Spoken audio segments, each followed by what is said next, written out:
ഈ കഴിഞ്ഞ 27-ആണെന്ന് തോന്നുന്നു, നാഗലശ്ശേരി പഞ്ചായത്തിലെ ഒരു വോട്ടറും ലൈഫ് ഭവന നിർമ്മാണ പദ്ധതിയുടെ ഗുണഭോക്താവുമായിട്ടുള്ള ഒരു വിജയൻ എന്നൊരാളൊരു പ്രസ് കോൺഫറൻസിലൂടെ ഒരു വെളിപ്പെടുത്തൽ നടത്തുണ്ടായി.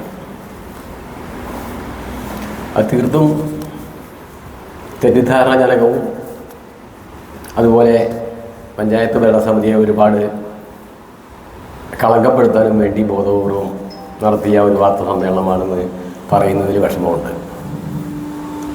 അദ്ദേഹത്തിന് വീടിന് അർഹതയുണ്ട്. അർഹത ഉണ്ടായതുകൊണ്ടാണ് ലൈഫ് 2020 എന്ന് പറയുന്ന ഇപ്പോൾ പഞ്ചായത്തുകളിൽ അല്ലെങ്കിൽ മുനിസിപ്പാലിറ്റികളിൽ നിലവിലുള്ള ലൈഫ് ഭവന നിർമ്മാണ പദ്ധതിയുടെ പട്ടികയിൽ അദ്ദേഹം ഇടം പിടിച്ചത്.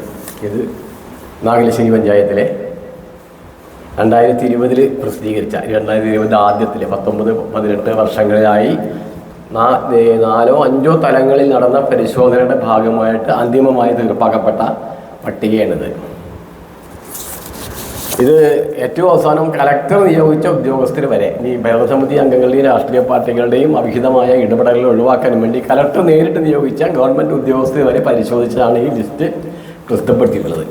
ഞങ്ങൾ വന്നതിന് ശേഷമാണ് ഈ ലിസ്റ്റ് വരുന്നത്, ഫൈനലൈസ് ചെയ്ത് വരുന്നത്. അതിൽ ഈ ആക്ഷേപം ഉന്നയിക്കുന്ന വിജയൻ്റെ നമ്പർ 235 പൊതുവിഭാഗത്തിൽ. ഇതിലാകെ 235 പേരേ ഉള്ളൂ. അതിൽ 235ാമത്തെ പേരാണ് ഈ വിജയൻ്റെ. ഞങ്ങൾക്കുള്ള നിർദ്ദേശം ലൈഫ് ഭവന നിർമ്മാണ പദ്ധതിയിൽ നിങ്ങളുടെ ഫണ്ടും മറ്റ് ത്രിതല പഞ്ചായത്ത് സംവിധാനത്തിൻ്റെ ഫണ്ടും സ്റ്റേറ്റ് ഷെയറും ഹഡ്കോട വായ്പയും എല്ലാം ചേർത്ത് ഒരു വർഷം സമാഹരിക്കുന്നതിൻ്റെ ഒരു പരിധിയുണ്ട്. ആ പരിധിക്കകത്തുള്ള തുകയിൽ ഒതുങ്ങി നിന്നുകൊണ്ട് ഈ പ്രയോറിറ്റി ഒട്ടും തന്നെ മറികടക്കാതെ ആളുകൾക്ക് ധനസഹായം ലഭ്യമാക്കണമെന്ന്. അതിനടിസ്ഥാനത്തിൽ നമ്മൾ പട്ടികജാതി വിഭാഗത്തിൽ പെട്ട മുഴുവൻ അപേക്ഷകർക്കും ഇതിനകം ധനസഹായം ലഭ്യമാക്കി കഴിഞ്ഞു. ആരും ബാക്കിയില്ല. ബാക്കി ഉണ്ടാവും ചിലത് അവരുടെ ഭൂരേഖകൾ ശരിയല്ലാത്തതുകൊണ്ട് മറ്റോ ചിലപ്പോൾ പാർക്ക് ചെയ്ത് നിർത്തിയിട്ടുണ്ടാവും. ബാക്കിയുള്ള 161 പേരും അഗ്രിമെൻ്റ് വെച്ച് കഴിഞ്ഞു. അവരുടെ വീട് നിർമ്മാണവും ഏറെക്കുറെ പൂർത്തിയാക്കിയിരിക്കുകയാണ്. എന്നാൽ പൊതുവിഭാഗത്തിൽ അതല്ല സ്ഥിതി. പൊതുവിഭാഗത്തിലുള്ള ഫണ്ടിൻ്റെ ലഭ്യത തുലവും കുറവായത് കാരണം അത്രയും പേർക്ക് കൊടുക്കാൻ നമുക്ക് സാധിച്ചിട്ടില്ല. എന്നാലും നമ്മളൊരു 120ഓളം വരുന്ന ക്രമ നമ്പർ പ്രകാരമുള്ള ആളുകളെ അപ്രോച്ച് ചെയ്യുകയും അതിൽ 91 പേരിപ്പോൾ അഗ്രിമെൻറ്റ് വയ്ക്കുകയും ചെയ്തിട്ടുണ്ട്. പലരും അഗ്രിമെൻറ്റ് വയ്ക്കാതിരിക്കാൻ മറ്റ് പല കാരണമുണ്ട്. ചിലപ്പോൾ പരിശോധനയിൽ അവർ ഞങ്ങൾ ചെന്ന് നോക്കുമ്പോഴേക്കും കാത്തിരുന്നും അടുത്തിട്ട് പുതിയ വീട് ഉണ്ടാക്കിയിട്ടുണ്ടാവും. അപ്പോൾ പുതിയ വീട് നിർമ്മിച്ച് കഴിഞ്ഞാൽ പിന്നെ ധനസഹായം ലഭ്യമാക്കാൻ നമുക്ക് നിർവാഹമില്ല. അപ്പോൾ അത്തരം കാര്യം ഒഴിവാക്കപ്പെടും. ചിലപ്പോൾ ചിലരുടെ റേഷൻ കാർഡിൽ ഉൾപ്പെട്ട ആളുകളുടെ പേരിൽ വാസയോഗ്യമായ മറ്റൊരു വീടുണ്ടാവും. അത്തരം കാര്യം പരിഗണിക്കാൻ പറ്റിയ കാരണം റേഷൻ കാർഡാണ് ഒരു കുടുംബത്തിൻ്റെ അടിസ്ഥാനം, ഒരു കുടുംബത്തിൻ്റെ ഒരു വീടാണ്. അപ്പോൾ അങ്ങനെയൊക്കെ തന്നെ പലരും ഒഴിവായി പോയിട്ട് ചിലർ ഞങ്ങൾക്ക് ഇനി വേണ്ടെന്ന് പറഞ്ഞിട്ടുണ്ട്.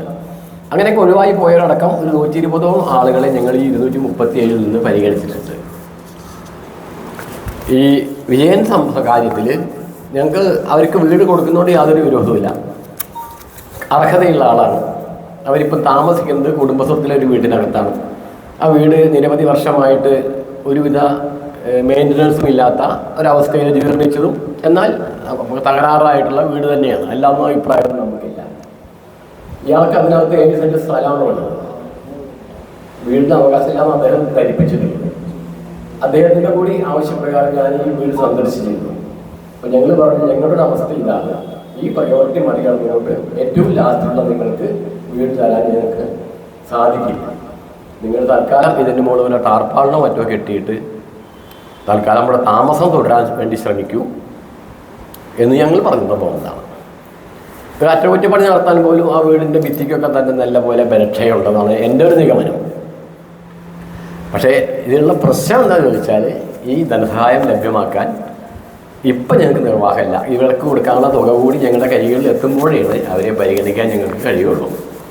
ഗ്രാമസഭയിലൊക്കെ അവർ ഈ ഐക്യകണ്ഠേന തീരുമാനം എടുത്തിട്ടുണ്ട് ഇയാൾക്ക് മുൻഗണന കൊടുത്ത് കൊടുക്കണമെന്ന്. പക്ഷേ അതൊന്നും ഈ ലിസ്റ്റിൻ്റെ മുൻഗണന മറികടക്കാൻ പര്യാപ്തമായിട്ടുള്ള ഒരു തീരുമാനം അല്ല. ഈ മുൻഗണന മറികടന്ന് കൊടുക്കുന്ന പേരുകൾ MIS കയറൂല.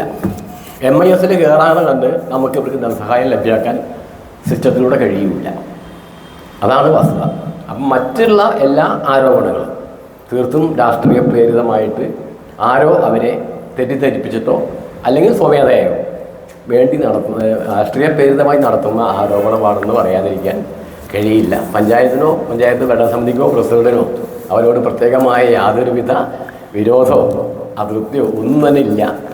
കൊടുക്കാൻ കഴിയാത്തൊരു സാഹചര്യം പഞ്ചായത്തിൽ നിലനിൽക്കുന്നു എന്നതുകൊണ്ട് മാത്രമാണ് ഇത്തരത്തിൽ ഒരു അവസ്ഥ അവിടെ സംജാതമാകാൻ ഇടയായത്.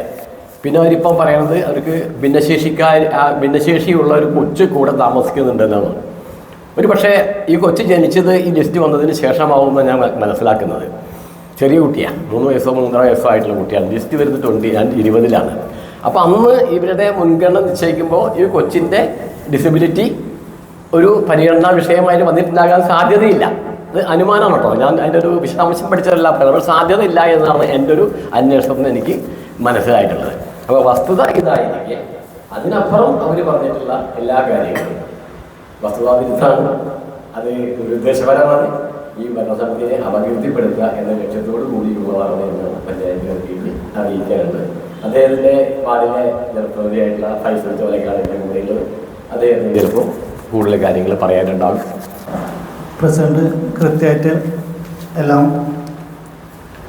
പറഞ്ഞു. കൃത്യമായി നാഗശ്ശേരി ഗ്രാമപഞ്ചായത്തിലെ 7ാം വാർഡിലെ ഗ്രാമസഭ ഏകാന്തികമായി ഇവർക്ക് തന്നെ മുൻഗണന കൊടുക്കണം എന്ന് പറഞ്ഞുകൊണ്ട് ഏകാന്തികമായി ഗ്രാമസഭ മിനിറ്റ്സിൽ എഴുതി ചേർത്ത കേസാണ് ഈ വിജയൻ മേനാത്ത് എന്ന ഉപഭോക്താവിൻ്റെ. അത് നമ്മുടെ ഈ ലൈഫ് മിഷൻ്റെ ലിസ്റ്റ് ഇത്രയും ഗ്രാമസഭ കൊണ്ട് മറികടക്കാൻ പറ്റാത്ത അതിൻ്റെ സാഹചര്യം കൃത്യമായിട്ട് പ്രസിഡന്റ് പറഞ്ഞ പോലെ തന്നെ ഉണ്ട്. നാഗശ്ശേരി ഗ്രാമപഞ്ചായത്തിലെ 7ാം വാർഡിൽ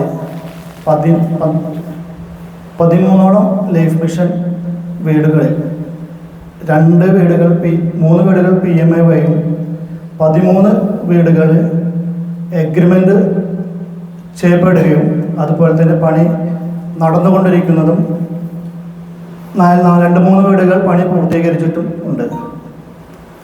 ഈ വിഷയം തികച്ചും രാഷ്ട്രീയപരമായിട്ടാണ് വാർഡിനകത്ത് പ്രചരണം നടന്നുകൊണ്ടിരിക്കുന്നത്. പ്രത്യേകിച്ച് വിഷയത്തിൽ കൂടുതലൊന്നും പറയാനില്ല. ഈ അടുത്ത ലിസ്റ്റിൽ 2ാം ഘട്ടം പ്രസിദ്ധീകരിക്കുന്ന ലിസ്റ്റിൽ തീർച്ചയായും ഈ ഗുണഭോക്താവിനെ ഉൾപ്പെടുത്താനുള്ള എല്ലാ നടപടികളും തീരുമാനങ്ങൾ എടുക്കുമെന്ന് ഈ അവസരത്തിൽ പറഞ്ഞുകൊണ്ട് നിർത്തുന്നു. ഒരു കാര്യം വിട്ടുപോയതാണ്. ഇങ്ങനൊരു ഇഷ്യൂ ഉണ്ട് എന്നുള്ളത് ഏതാനും ദിവസം മുമ്പ്, ഈ വാർത്താ സമ്മേളനത്തിന് മുമ്പ് തന്നെ ഞങ്ങൾക്ക് അനുഭവപ്പെടുണ്ടായി. കാരണം ഈ വീടിൻ്റെ മുകളിൽ നിന്ന് എന്തോ ഒരു മരത്തിൻ്റെ കഷ്ണമോ മറ്റോ പൊട്ടി വീണിട്ട് ആണെന്ന് പറഞ്ഞിട്ട് ഒരു 2-3 ആളുകളും ഈ ലേഡി ചേർന്ന് പഞ്ചായത്തിൽ വരെയുണ്ടായി. ഞാൻ പഞ്ചായത്തിലേക്ക് വന്നുകൊണ്ടിരിക്കുമ്പോൾ ഒരു പുറത്ത് ഓട്ടോറിക്ഷയിൽ കാലിലൊരു കെട്ടൊക്കെ കെട്ടിയിട്ടിരിക്കുകയാണ്. അപ്പോൾ എന്ത് പറ്റി ചോദിച്ചപ്പോൾ അവന് വീട് വീണിട്ട് പറ്റിയില്ലാന്ന് പറഞ്ഞു. അപ്പോൾ ഞാൻ പറഞ്ഞു, നിങ്ങൾ ആദ്യം ആശുപത്രിയിൽ പോയി, ബാക്കി നമുക്ക് പിന്നീട് ആലോചിക്കാം എന്ന് പറഞ്ഞു. അപ്പോൾ അവരെന്നോടൊന്നും പറഞ്ഞില്ല. തിരികെ അവരെ കൂടുതലുള്ള ആളുകളുണ്ട്, നിങ്ങൾ പോയി കാണി, എന്താ നിങ്ങൾ ഇവിടെ മുറിക്കകത്തിരിക്കണം. ഞാൻ കണ്ടിട്ടാണ് വരുന്നത്. പരിക്ക് പറ്റിയ ആളിനെ ആദ്യം വീട്ടിൽ ആശുപത്രിയിൽ എത്തിക്കാണ്ട് വേണ്ടത്, തുടർന്നാണ് നമുക്ക് മറ്റു നടപടി ആലോചിക്കാൻ പറ്റുള്ളൂ, ആശുപത്രിയിൽ കൊണ്ടുപോകൂ എന്ന് ഞാൻ പറഞ്ഞു.